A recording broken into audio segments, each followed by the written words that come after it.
In a world obsessed with more stuff, more success, more noise, there's a quiet revolution happening in the heart of Japan. It's not about accumulating, it's about understanding. While most people sprint toward achievement, some have chosen stillness. They've discovered that real peace doesn't lie in adding more to life, but in removing what no longer belongs. It begins with a question. Not just any question, but the right one, the kind that stops you in your tracks and makes you wonder, why am I carrying all of this? When that question is finally asked, the clutter starts to fall away, physically, emotionally, and mentally. You wake up one morning and realize your life feels heavy. Not just your home, but your heart. Too many obligations, too much pressure, still something's missing.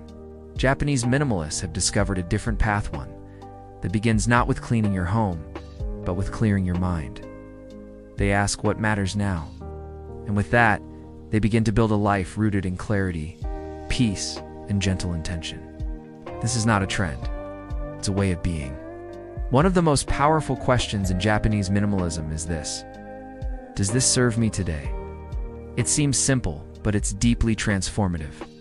It doesn't care what something used to mean or how much you once loved it. It doesn't care how much you paid for it or how long you've held on to it. This question focuses entirely on the present. If something no longer serves a real purpose in your life today, it might be holding you back more than you realize. Letting go isn't about coldly throwing things away, it's about honoring what once was and releasing it with grace. A coat you no longer wear, a book you never finished, a souvenir that no longer brings joy. Each item represents a version of you from the past. When you cling to them, you risk staying stuck there. Japanese minimalists thank the object for its service and let it go, guilt-free. And what's left is a space that breathes a home that supports who you are now, not who you were. It's not just decluttering, it's healing.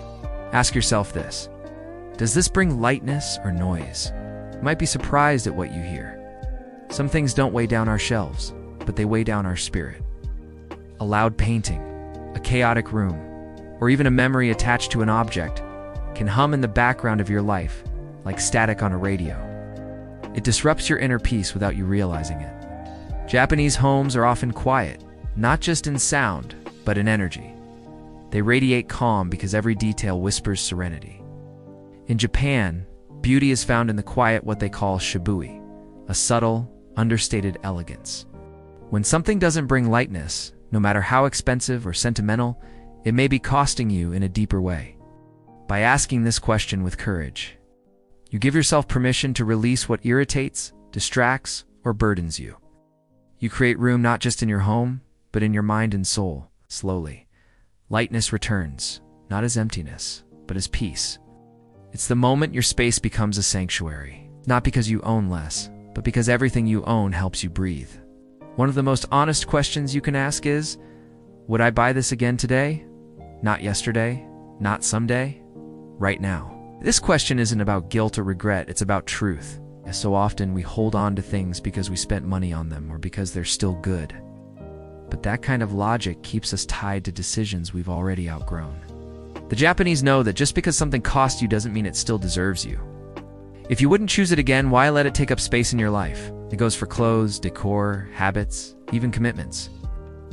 Are you still enrolled in an idea of yourself that no longer fits? Are you still walking a path you wouldn't step onto today? This question invites you to realign with your present self. It isn't about judging your past, but about freeing your future. Letting go becomes a powerful act of self-respect. It's not wasteful, it's wise. You're not discarding value, you're creating room for what truly matters now. And in that space, a new version of you can begin to grow. Of all the questions, this is the most intimate. Does this bring me closer to who I want to be? It's not about stuff anymore. It's about identity. It's about becoming. Everything around you, your routines, your habits, your possessions, either pulls you toward the person you long to be or pulls you away. That's what Japanese minimalists understand so clearly. A simple room can echo deep purpose when each item supports the life you want to live. This question requires bravery, because sometimes what we need to let go of looks good on the outside, but it doesn't serve our soul. A relationship, a responsibility, a possession, it might impress others, But does it align with your dreams? The Japanese don't just design their homes, they design their lives. Every object is a reflection. Every decision is a step. And when you begin to choose with this level of intention, something sacred happens. You stop reacting and start becoming. Simplicity becomes a bridge not to less, but to more meaning, more depth, more truth. When you begin living with these 4 questions in your heart, life doesn't just look different. You stop buying things just to feel better. You stop agreeing to things that exhaust you. You stop carrying what was never yours to carry. And in that space, physical and emotional, something remarkable happens. You find yourself again.